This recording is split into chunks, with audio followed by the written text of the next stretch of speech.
Hello everyone, আমি আগের ব্লগে বলেছিলাম আমি তোমাদের সঙ্গে শেয়ার করব সেদিনকে কি শপিং করেছি না করেছি। তো আমরা সকাল থেকে সারা দিনটা কোথায় কাটিয়েছি সেটাও তোমাদেরকে দেখিয়েছি। তিনচুলে, লামহাটা এগুলো ঘুরে এসেছিলাম। তো বিকালবেলা একটু রেস্ট নিয়েই বেরিয়ে পড়েছিলাম লোকাল মার্কেটে ঘুরতে।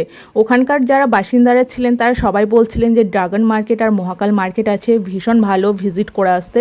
কিন্তু আমাদের সেদিন লাক খারাপ ছিল, কারণ সেদিনকে তাদের লোকাল একটা কোনো পুজো পার্বণ ছিল, তো যার জন্য ড্রাগন মার্কেট আর মহাকাল মার্কেট অফ ছিল। তার মধ্যেও 2-4টে দোকান খোলা ছিল আর আমরা সেখান থেকে কিছু জিনিস কিনেছিলাম। তো এখানে আমরা চলে এসেছিলাম, এই দোকানটাতে প্রচুর জিনিস কিনেছি। ওখানকার যে নুডলসগুলো হয়, তারপর চকলেটসগুলো হয়, আমরা প্রচুর জিনিস কিনেছি।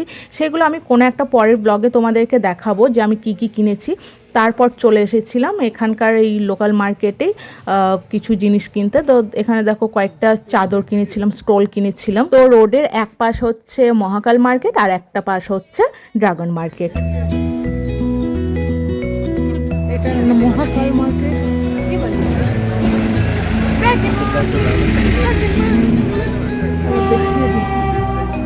অনেক কিছু কেনাকাটি করে তারপর চলে এসেছিলাম দার্জিলিংয়ের এই ফেমাস মলে, যার নাম রিঙ্ক মল। তার 2-4 দিন আগে ভ্যালেন্টাইন্স ডে গেছে, তো এখানে ভ্যালেন্টাইন্স ডের একটা সুন্দর বেশ সেলফি পয়েন্ট করেছিল, বেশ সুন্দর লাগছিল দেখতে। আর এখানকার ফ্লাওয়ার ভাসগুলো দেখো, ভীষণ সুন্দর লাগছিল। ল্যাম্প ছিল, তারপর কেটেল সেট ছিল, কিন্তু আমার এত ভয় করছিল যে আনতে আনতে যদি ভেঙে যায়, সেই জন্য ওইগুলো আর কিনিনি। বাট আমার ভীষণ ইচ্ছে ছিল, তবে নেক্সট টাইম ভেবেছি আমি ওইগুলো পরের বার যদি কখনো যাই সেগুলো ক্যারি করে আনার জন্য আমি আগে থেকে কিছু প্রোটেকশন নিয়ে যাব যেন না ভাঙে। তো যাই হোক, সোনাই তো গিয়ে গেমিং জোন দেখতে পেয়ে গেছে, আর ও গেমিং জোন দেখতে পেয়ে বললো যে বাবা আমি এটা ট্রাই করব। তো এটা হচ্ছে একটা ভিআর প্লেয়ার, ওই আর ভার্চুয়াল রিয়েলিটি সিমুলেটর বলে যেটাকে। তো এখানে নানা রকম আর কি জিনিস শো দেখানো হয়। তো তার মধ্যে ছিল রোলার কোস্টার, তারপর ছিল হ্যালোইন কোস্টার, এরকম নানা অনেক কিছুই ছিল। তো ওরা তার মধ্যে একটা চুজ করলো, তারপর সোনাই আর সোনাইয়ের বাবা এটা বেশ দেখলো। তো ওদের বেশ ভালোই লেগেছে এটা, ওদের এক্সপিরিয়েন্সগুলো পরে শুনলাম যে কেমন লাগছিল, বললো বেশ ভালো।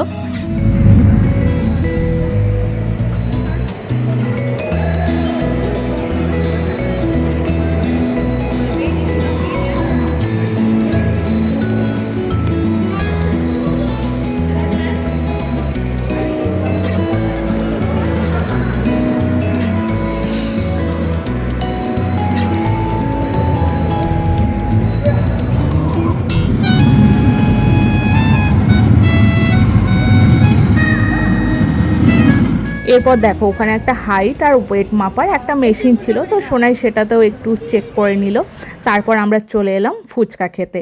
বড্ড মনটা ফুচকা খেতে ইচ্ছে করছিল, কতদিন হয়ে গেল ফুচকা খাইনি। ভাবলাম দার্জিলিংয়ে কেমন ফুচকা বানাই সেটা খেয়ে দেখি। তো বেশ ভালো ছিল, তবে আমাদের এখানকার মতো নয়। অ্যাকচুয়ালি ফুচকা জিনিসটাই এমন, যেখানেই যাওয়া হয় একদম ডিফারেন্ট টেস্ট। তো আমি যতগুলো জায়গায় গেছি সবগুলো কিন্তু ডিফারেন্ট টেস্ট হয়েছে। তো দার্জিলিংয়ের ফুচকাটাও আমার কাছে অন্যরকম লেগেছে, তবে বেশ ভালো। ফুচকা খেয়ে রাতের দার্জিলিংয়ে ঠান্ডায় বসে একটু চা খেয়ে নিলাম।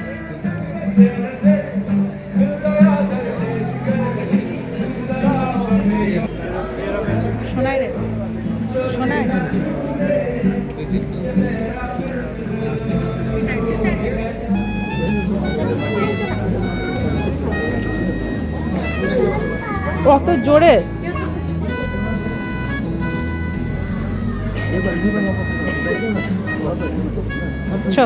তো সোনাই এখানে দেখো একটা বাবেলস কিনেছে আর ওটাই খেলতে খেলতে যাচ্ছে।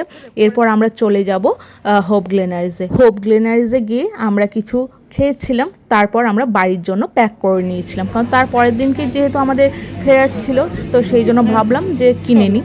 আর যেহেতু ওখানকার বলেইছি তোমাদেরকে সব দোকানপাট বলো যে কোনো সব কিছুই বন্ধ হয়ে যায় খুব তাড়াতাড়ি, তো আমরা ভাবলাম আগে কিনে নিই। তো আমরা এখানে অনেক কিছুই নিয়েছিলাম, বর বললো যে যা যা নেবে নিয়ে নাও। তো আমি আর বেটু তো চুজ করতে করতেই ক্লান্ত হয়ে গেছে, কারণ প্রচুর জিনিস পাওয়া যায়। তো আমরা কী নিয়েছিলাম দেখো, কাস্টার্ড ডোনাট নিয়েছিলাম, চিজ ড্যানিশ নিয়েছিলাম, জ্যাম টার্ট নিয়েছিলাম, cream roll, pain croissant, chocolate tart, dark chocolate mousse, অনেক কিছু নিয়েছিলাম। তো এদিকে দেখো বর মানে চুজ করে করে তুলছে আর জিজ্ঞেস করছে এটা নেবো। তো প্রচুর নিয়েছিলাম। তো আর আমরা ওখানে ওই কয়েকটা খেয়েছিলাম, বেশি কিছু খাইনি, কারণ ডিনার করতে হবে। আর বাদ বাকি সব আমরা বাড়িতে প্যাক করে এনেছিলাম।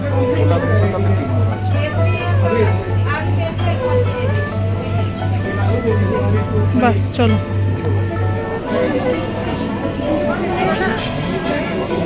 कितना है प्राइस? पैकिंग हो जाएगा तो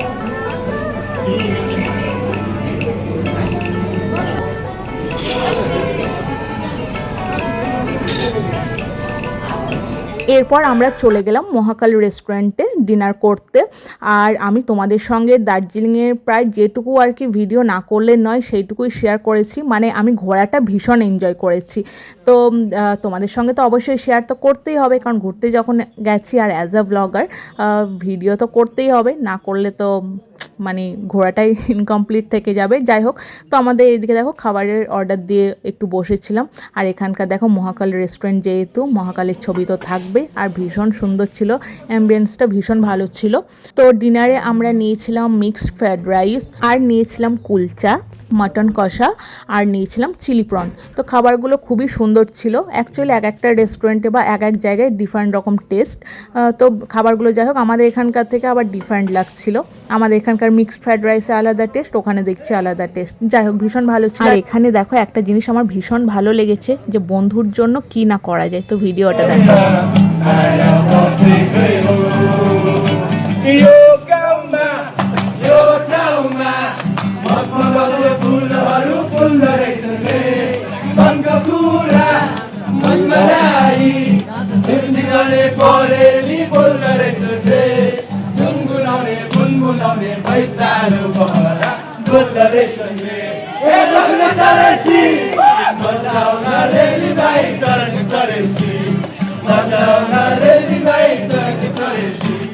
আর এই সেই প্রাইম ট্রপিক্যাল পাঞ্চ, যেটা 700 নিয়েছে এই জুসটা। আমি এসেই আগে দেখছি এটাতে কি আছে যে 700 নিল। যাই হোক, তো সোনার ইচ্ছে হয়েছিল আর সোনার বাবা ওকে কিনে দিয়েছে। আর আমি তো ওকে ভীষণ বকাবকি করছিলাম যে এই জুসটার দাম 700, কী এমন আছে। যাই হোক, তো এইটা নিয়েও আর কি বেশ খানিকক্ষণ চলেছে। তো তারপরের দিনকে আমাদের ফেরার ছিল। তো তারপরের দিনকেও আমরা অনেক জায়গায় ঘুরতে গেছি, সেটাও তোমাদেরকে পরের ব্লগে শেয়ার করব। তো আজকের ব্লগটা তোমাদের কেমন লাগলো অবশ্যই জানিও। দেখা হবে নেক্সট ব্লগে, ততক্ষণের জন্য টাটা।